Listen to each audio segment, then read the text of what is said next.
So for the taxpayers that had the, historic nexus, so the risks are, getting audited or, the city coming back and really asking for additional information as to their activities in that city. So, the risk there is that, they have some past liability and the penalties and interest, of course, tacked on that. So, kind of getting in front of that is really important, right? In terms of knowing that, hey, we're going to sign on to the system, but also understand kind of what exposure and risks lie, right, with your activities is really important, right, in making that decision.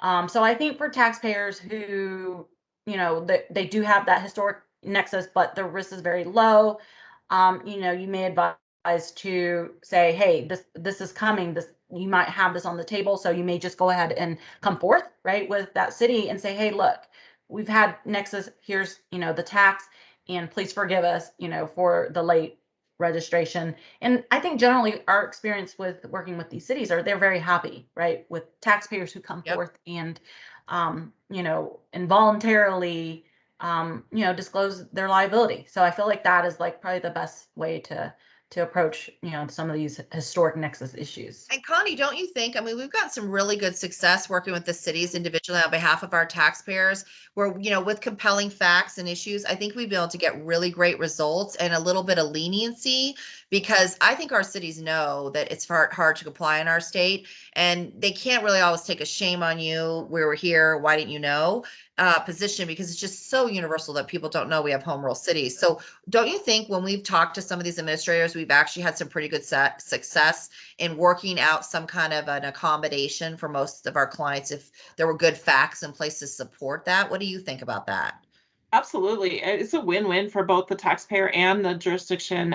They get their past tax monies that they didn't have, wouldn't probably have gotten it any other way.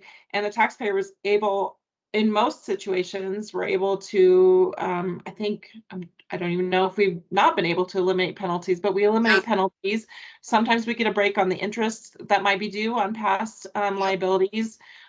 Jurisdictions are just super helpful and happy to work with us to get taxpayers into compliance. So it's just a win-win for both I sides. just feel like with our advocacy over the years, we've been very successful coming forward to governments and saying, look, sorry, we waved the right flag, but we want to do right. But please don't look back 10, 15 years. Just look back 36 months.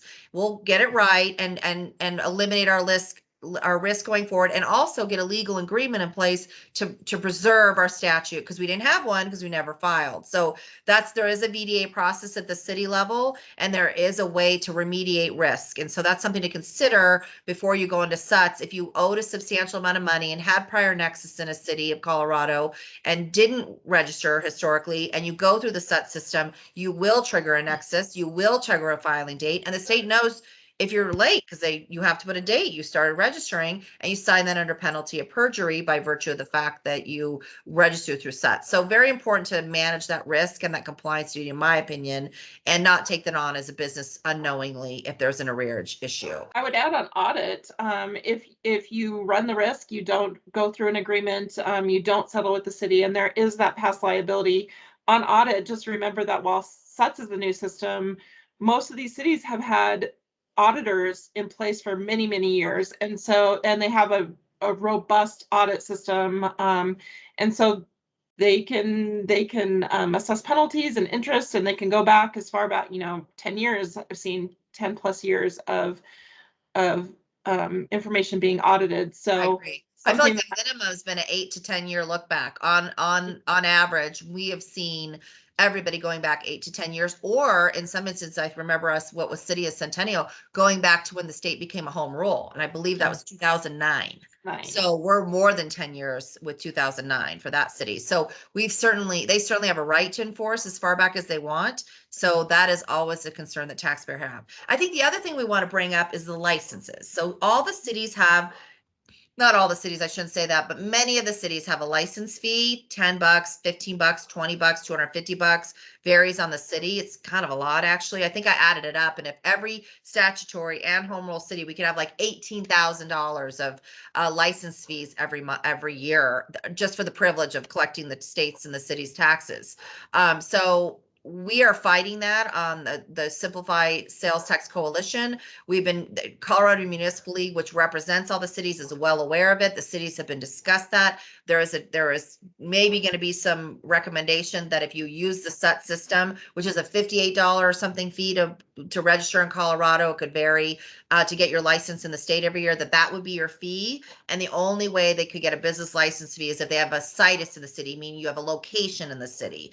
And then you can impose the business license fee, but not a sales tax license fee if you go through SUTS. But I'm not sure what's going to happen with that. So that's something to be aware of. And Arizona did not manage that, right? So Arizona still allows their home rule cities, which are now state collected, to implement a license fee. It could be 10, 15 bucks a year. But we see that happen now where Tempe is getting a license fee, Phoenix is getting a license fee. And that's another couple $100 a year that you weren't anticipating spending for the privilege of collecting the taxes. And then the final thing we just learned is we're seeing percentages hitting for large tax payments. In other words, like a fee to remit an e-check, which I've just learned about. I have nothing to do with that because administrative, they get to decide that, but I'm not sure that's a fairness, but we are seeing that. I know the IRS imposes a fee if you make a payment with them that's not ACH. If you do a credit card, you have to pay a fee. If you do something else, I can't remember what else, like an e-filing that's not through your ACH debit or something, there's a fee to make a tax payment. So we're going to see some of that, and I'm not sure how to deal with that. I'm sure that's a third party thing. It has nothing to do with anybody. But once again, another cost to remit your money to a government. It's kind of interesting. What do you think about that, Tram? I mean, do you guys have that? Have you seen that in any other state? A fee to give them their money? No, I mean, I guess kind of the exact opposite is what I generally see with the vendor discount fee, right? Where if they're remitting and filing and remitting and paying timely, they get I don't know, it varies from state to state, but it's a small little discount that they get. And in some states, I think in Texas, it's pretty significant in terms of the state giving back money to the vendors who are collecting tax on their behalf. So it is kind of contrary to what we've seen in other states. So And I actually, now that you mentioned that, Tram, that is an issue with the home rules, because I don't know if some of the home rules do have a vendor fee or not. Do you know? I feel like I don't believe that they do. I have think not it's seen it. state that has. I've not seen it. Yeah, Yeah, so it's the then state. I don't know how that gets rolled out either, because I think the vendor fee goes against your Colorado taxes, so it would be netted out as you file. It wouldn't be based on your city taxes, which would be based on your taxable base and then your remittance amount. So it's, there's going to be a bit of it's going to be an interesting challenge. And what I have heard is some of the filing organizations are not going to be using SUTS right now because of this vendor fee, this percentage fee issue of the transaction of the money, because it takes away some of the money from the compliance, and they don't have a way to capture that fee with their arrangements for fees for doing the sales tax return. So that should be an interesting issue that'll need to be worked out as SUTS becomes the way to remit in Colorado. Yeah, no, for sure. Oh, Go ahead, Connie. I was just going to say that there are, while SUTS is still being implemented and it's not completely online yet, I know that a lot of cities are running parallel systems. So they're using their old system still. Yep. So you can still, like for Denver, for example, uses an e-biz system. So you can use the e-business system to file, or you can use SUTS. Correct. So that might be a little bit of a help for taxpayers until they can get fully online. So we're telling people to keep filing in the cities you're already in for now until everybody's in SUTS, depending on their facts, unless there's something different we learned about you and there's a better reason to switch. Because not all the cities you can easily port over. So we're hoping that will be, within the next few months will be 100% all cities. So it'll make it a lot easier to make some business decisions about when you port it over to SUTS. But we're telling some of our clients, depending on their facts, to just stick tight until SUTS is ready for going prime time everywhere. And then some clients we're actually, we are transitioning them to SUTS. Just depends on their facts. But don't just rush into SUTS because you can't get all 70 cities activated yet. So you'll have to remember to activate the next set of cities. And then the other thing you're going to have to consider is how do you collect that tax, right? And that I think is just all the more reason people are going to need automation, because there's all kinds of more rates now. And then you have to figure out the buckets where the filings go. So sales tax automation makes that imperative for the filings. Don't you guys think?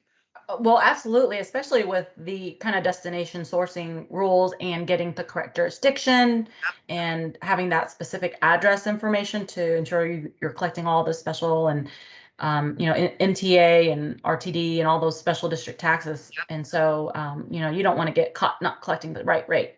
So Correct. And that's an issue even in Texas because you have 1,714 jurisdictions, which means there's a lot of rates to put the buckets in for Austin versus Dallas versus Houston versus Arlington, or not. Is Arlington a jurisdiction? Yep, It's a it's a place, city. but yeah, so it might be a bucket of more money needs to go in the Yep. Dallas metro area. Yeah.